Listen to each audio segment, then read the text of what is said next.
Alors imaginez que vous avez fait des petites fourberies de scapin, vous avez essayé de bidouiller des fausses ordonnances pour obtenir certains médicaments, et là tout d'un coup vous vous retrouvez en tôle.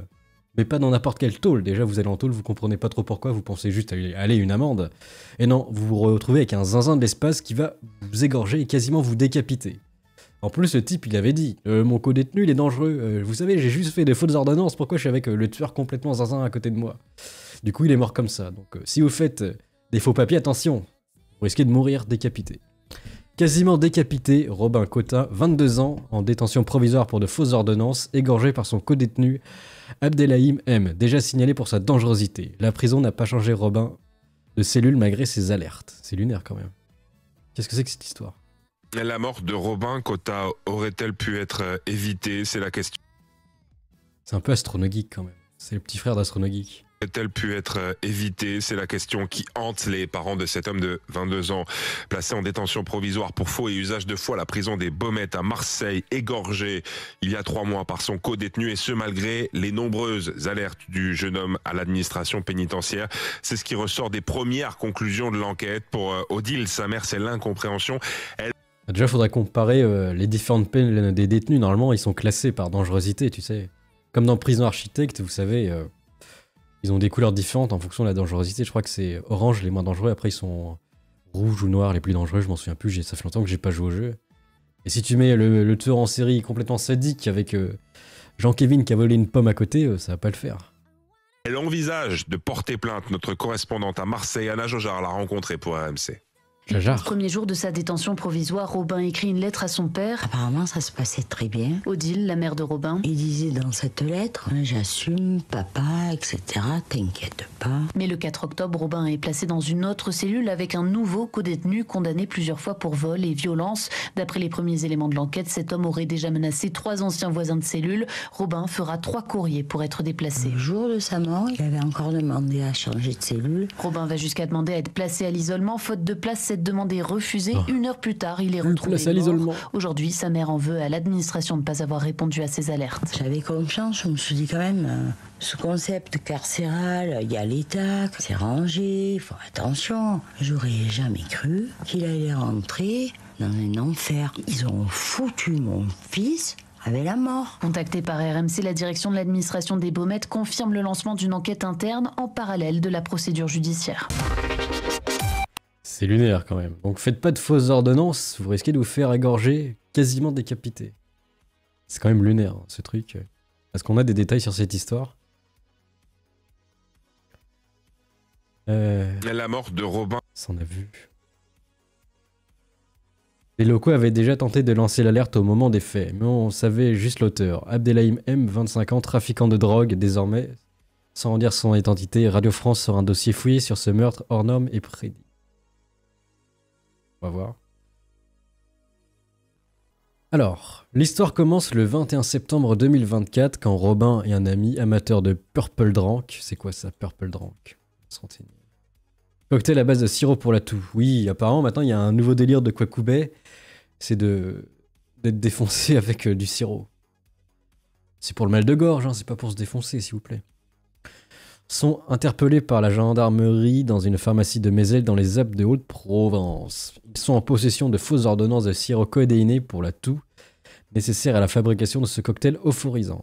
Aussitôt mis en examen, les 2 hommes sont placés en détention provisoire dans des établissements différents, dans l'attente de leur éventuel procès. Robin est incarcéré à la maison d'arrêt de Baumettes, ok, gna gna gna, intérimaire de gna gna gna gna gna gna gna gna gna. Le jeune homme ne se sent alors pas menacé, comme un témoigne un courrier envoyé le 1er octobre à son père que nous avons consulté. Salut papa, j'espère que ça va, je t'écris depuis ma cellule arrivant. Mon condétenu est un gars super, il a tout fait pour que mon arrivée se passe bien. Il m'a expliqué tout le fonctionnement des Baumettes. Il a fait un tuto, ok. Je vais assumer comme un homme, ok, gna gna. Et là c'est là que ça change. Robin est placé avec AM. AM, tu sais, le nom il est raccourci, on sait plus ce qu'il c'est. Je savais pas qu'on diminue autant les noms pour camoufler. Ce détenu de 25 ans, incarcéré 1 mois plus tôt, a été plusieurs fois condamné par vol et violence. Ok, il y a une différence déjà. Et pourquoi on fout les mêmes au même endroit? Où est la logique? Il purge au Baumettes une récente peine de 6 mois de prison ferme avec une affaire de transport de stupéfiants. Lors de l'enquête, plusieurs détenus ont expliqué aux policiers que AM avait déjà menacé certains de ses 3 co-détenus en mimant notamment de les découper à la machette. C'est sympa.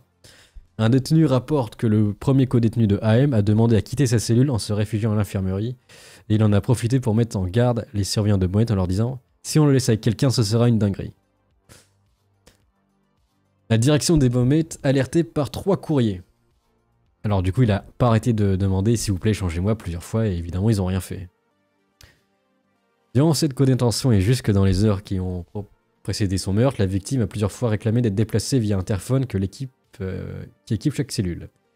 Des communications de mauvaise qualité, genre l'interphone Eco Plus, il marche une fois sur 2. Je fais une crise cardiaque, au secours. Non, ça marche pas. Ça date de 1980, l'équipement. C'est ok. Après, il y a la mer, évidemment, qu'on vient de voir.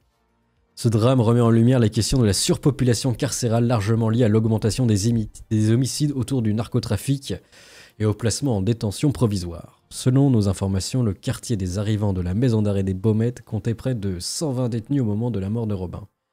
Quand le taux d'occupation normal est de seulement 62. Il y a x2 les amis, c'est bon. Et vous, dans votre salle de classe, vous êtes 60. Vous asseyez. Premier arrivé, premier servi. Donc ils sont dans la sauce, je pense. Déjà qu'il n'y a plus de budget nulle part. Et qui s'engraisse? Est-ce que c'est Micron? Je veux savoir. Et en parallèle de cette news, on peut remarquer que la DZ Mafia, qui est évidemment la mafia la plus connue de France, c'est un peu le hasard, s'attaque de plus en plus à n'importe qui. Bar, restaurant, pour les racketter, ça devient vraiment la cité des rêves Night City. Des épiceries, des restaurants du centre-ville de Marseille. Est-ce qu'il y a des Marseillais ici? Le crime organisé s'étend dans la cité phocéenne. Le responsable de l'hôtellerie dans les Bouches-du-Rhône dénonce des tentatives d'extorsion de plus en plus courantes. Ça devient une mafia, ouais, la mafia des Z. Alors il y avait une période de l'histoire où on avait réussi à supprimer la mafia en Italie, une certaine période, mais je n'en parlerai pas parce que ce serait encourager les heures les plus sombres. Comprendra qui pourra. Le soir, on a une équipe de gamins qui se pointe à la porte de l'établissement. Parce que les experts du chat savent, qui demandent à voir quand la mafia italienne a été réduite, la mafia sicilienne surtout a été réduite à néant, par un certain personnage italien qui est méchant, un ancien socialiste. On me disait qu'à certains établissements, on demandait 80 000 euros. 80 000 euros en échange de quoi? En échange de leur tranquillité. Derrière ces pratiques mafieuses pourrait planer l'ombre du plus puissant des gangs marseillais. Et non, c'est pas... Oui, si, c'est lui. Il a gagné. Oui, la DZ Mafia. La DZ Mafia. Après avoir C'est fait ce nom, le trafic de on dirait vraiment un nom de groupe de rap, ça me tue. Le groupe, habitué aux assassinats ciblés, diversifierait ses activités.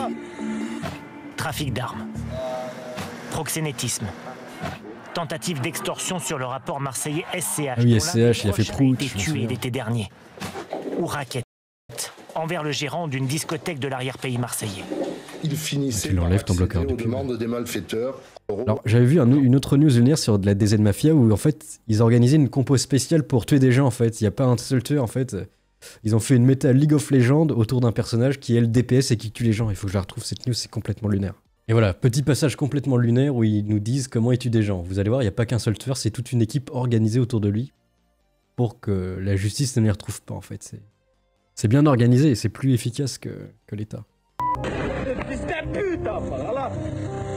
Tueur à gages. Toutes racontent la même organisation. Écoutez ça. Le tireur n'est jamais seul. C'est un travail d'équipe où chacun a sa tâche. Le chasseur surveille les va-et-vient de la future victime. Le pilote conduit le véhicule. Le donneur de go donne l'ordre au tireur de tuer. La base arrière garde les armes et toutes les preuves qui ont servi à l'assassinat dans un lieu surnommé le garage, souvent loué via Airbnb ou Le Bon Coin. Ah, Monsieur évidemment. Propre est chargé de brûler la voiture, les vêtements et tout indice en lien avec l'assassinat. Par contre, il est forcé d'être chauve ce personnage, donc ça donne un indice supplémentaire. Forcément qu'il soit un calvicier. Tu peux pas avoir le rôle de Monsieur Propre si t'es pas chauve.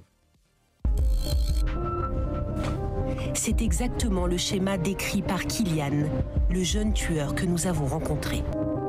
Kylian Mbappé, évidemment. Il marque plus de buts, donc il est obligé de faire ça. Bref, qu'est-ce que vous pensez de ces histoires? Attention, n'essayez pas de faire des mélanges de sirop codéiné, vous risquez de tomber avec des gens comme ça. Et après, ça va mal se passer. En tout cas, la justice ne fera rien pour vous, donc faites attention pour vous. Laissez vos avis dans les commentaires. Allez, à plus, Amogus.